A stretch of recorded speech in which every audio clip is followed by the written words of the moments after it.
I was really wanting to make this a bigger video doing like both history and a review, but it would kind of feel redundant now that two bigger YouTubers than me covered it, plus this situation deserves a lot more attention. Like my previous video, I'm going into details based on the information currently available as I'm recording this, so this might age poorly in like a month, I don't know. So, Pucca. Pucca is a media franchise created by Boo-kyung Kim and Calvin Kim, who founded the South Korean character company, Vooz. What started as a series of animated e-cards has evolved into merchandise, video games, a fashion line with Warner Bros. Oh, the missed opportunity there. No, wait, we might have dodged a bullet. And of course, I can't talk about this franchise without mentioning the animated series that aired on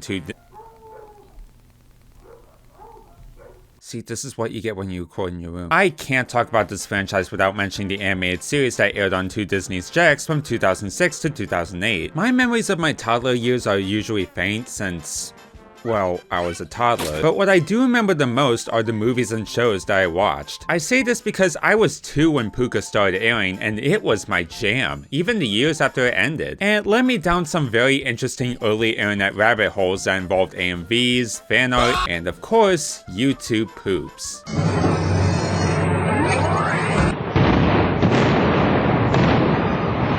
No wonder I turned out the way I did. But like many Jetix shows, it sadly faded to obscurity, and of course growing older, I had lost interest. That was until recently. It was a Saturday morning, and I was scrolling through Blue Sky as usual when a ski popped up in my feed talking about Pucca. It was not good news. I went to investigate further and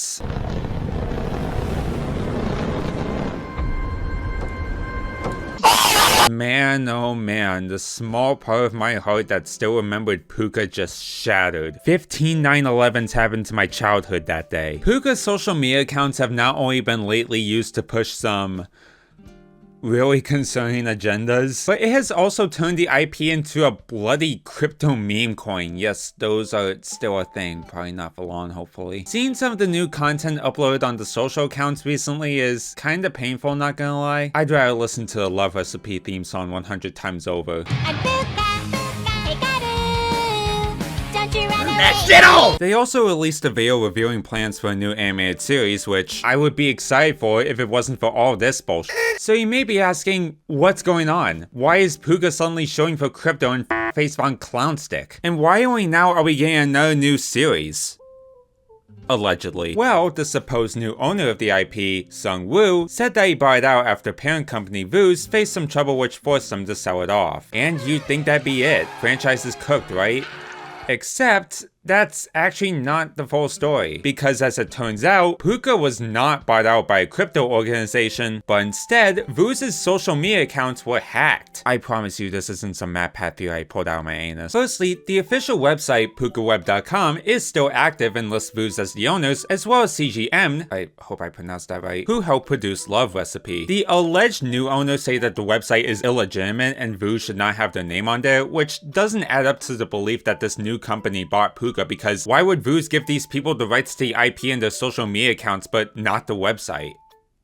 And the multi-language YouTube accounts. Or they probably couldn't hack their way into the site, so they had to create their own. I also don't think they know what anime actually means. Secondly, a few months back, a Twitter account emerged claiming to be Vooz that was warning everyone about the meme coin not only being a scam, but also an illegal use of the Pucca IP. This account was, well, get in touch with YouTube support, who, as expected, did nothing about it. A lot of people are wary of this being the actual Vooz since it was a very small account, keyword was, and it could have been someone pretending to be an employee for the company or even Boo-kyung. But the email connected to the account is also connected to the official Facebook that somehow also wasn't hacked, and when someone reached out, they did confirm the Twitter account was authentic. And on a side note, the email also said that storylines for a new season of the TV show are ready, but the team can't move forward with it for the time being, obviously making this teaser trailer a hoax. But I don't want to assume too much, so let's presume that the Twitter account and emails are indeed fake. I think there's another thing that, frankly, I haven't seen anyone consider.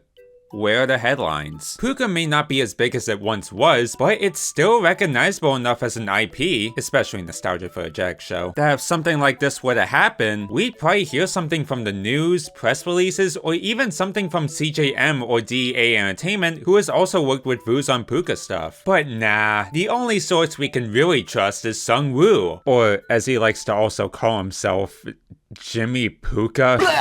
But with the expected revolt from fans and disgruntled that not enough people are buying their bullcrap, the hackers went live on the Pucca World YouTube channel last week and wow, was it embarrassing. 99.9% of meme coins are a scam, yes. Doesn't mean that every meme coin is a scam. The most obvious detail for starters is that the setup is cheap looking. You mean to tell me that they can afford talented animators to create a fake teaser trailer and make the orange heffalump a Pucca character, but can't afford to not make their livestream look like a Zoom call? Gee, I thought the whole crypto thing was making you guys bank. The entire stream is this guy saying he's the COO, defending himself, some cell phones here and there. I see again the fan base is really divided over the Trump video. You could have chose any video that we made, but you decided to focus on one and make it controversial.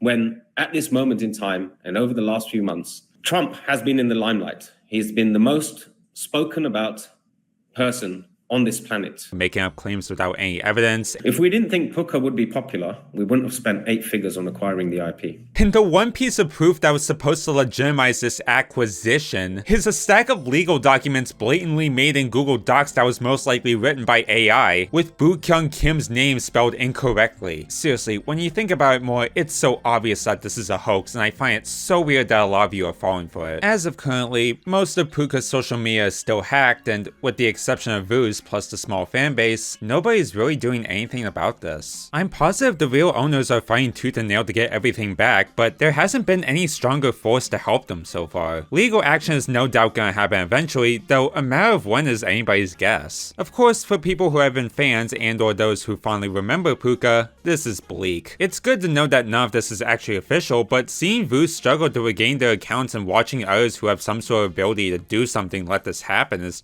just depressing. Until something is actually done, these crypto bros are gonna continue to grift people of their money while also legally using Pucca's image. Though I guess if it wasn't for the situation, I wouldn't have remembered how much I loved Pucca and pretty much do all over again. Obviously this whole thing should have never happened, but hearing about this just put me in a Pucca phase again, which I haven't been in since I was a child. I just pray to God the next time I make a Pucca video it's gonna be much more lighthearted than this. All I'll say for now is, please show as much love for Pucca as you can. Not for the meme coin scam, but everything Pucca actually represents. Fighting for love, peace, justice, honor, and against the fascist system. I wish I had the power to cry hard enough to escape the law. Until next time, I'm Miyachi. See you later, Tama friends.